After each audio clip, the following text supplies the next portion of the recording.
Christopher Reeve, Brandon Routh, Henry Cavill এখন পর্যন্ত বড় পর্দায় এই তিনজনকে সুপারম্যানের চরিত্রে দেখা গেছে। তবে গত বছর ঘোষণা আসে বদলে যাচ্ছে জনপ্রিয় সুপারহিরো ফ্র্যাঞ্চাইজের মুখ।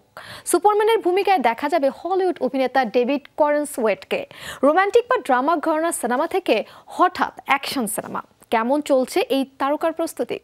বিজলি কেবলস যে কোনো স্থাপনার বৈদ্যুতিক সংযোগকে রাখে নিরাপদ। বিজলি কেবলস, নিরাপদ আজীবন।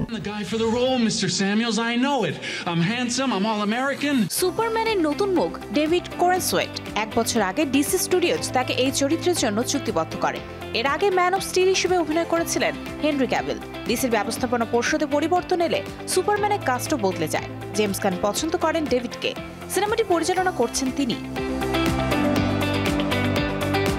শুরুতেই খুব দ্রুত কাজ করে এরই মধ্যে শুটিং শেষ করেছেন নির্মাতা গান। এদিকে সিনেমার ম্যান অফ স্টিল চরিত্রকে ফুটিয়ে তুলতে কঠোর পরিশ্রম করেছেন করেনসওয়েট। শারীরিক গড়নেও পরিবর্তন এনেছেন, বাড়িয়েছেন ওজন। সিনেমার জন্য তিনি নিজেকে তুলেছেন 238 পাউন্ডে। এ নিয়ে অভিনেতা বলেন, আমি এর আগে কখনোই এত ভারী ছিলাম না। সিনেমার জন্য ওজন গিয়ে ঠেকেছে 238 পাউন্ডে। শুটিং শুরুর সময়ও এত ওজন ছিল না আমার, এরপর বেড়েছে। অবস্থা এমন হয়েছে আমার কোনো প্যান্ট আর পরনে ফিট হতো না। এখানে আরেকটা সমস্যা হয় অভিনেতাদের, ওজন বাড়ানোর প্রক্রিয়া সুখকর নয়, এমনকি এরপর সে ওজন ধরে রাখাও বেশ কঠিন। এ নিয়েও কথা বলেছেন করেনসওয়েট।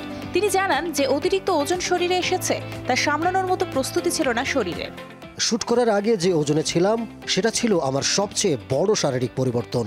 সবচেয়ে বেশি ওজন ছিল এ সময়। শুটিং এর আগে আবার ওজন কমে। শুটিং শুরুর সময় ওজন ছিল 228 বা 230 পাউন্ড। আমি চেষ্টা করেছিলাম চরিত্রে নিজেকে উপস্থাপনের জন্য যতটা করা দরকার তা করতে।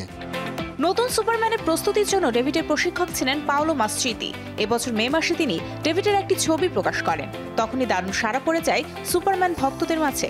এই সিনেমার জন্য ডিসি তাদের পরিকল্পনায় অনেক পরিবর্তন এনেছে।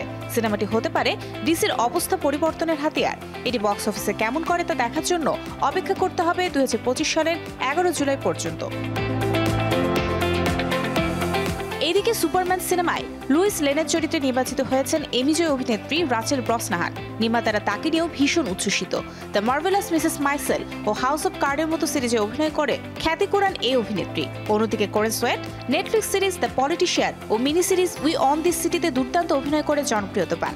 নির্মাতারা জানিয়েছেন সুপারম্যান লিগেসিতে এই দুই তারকার মাধ্যমেই ডিসি ইউনিভার্সের প্রকৃত সূচনা হবে। Mario Sen, showbiz tonight.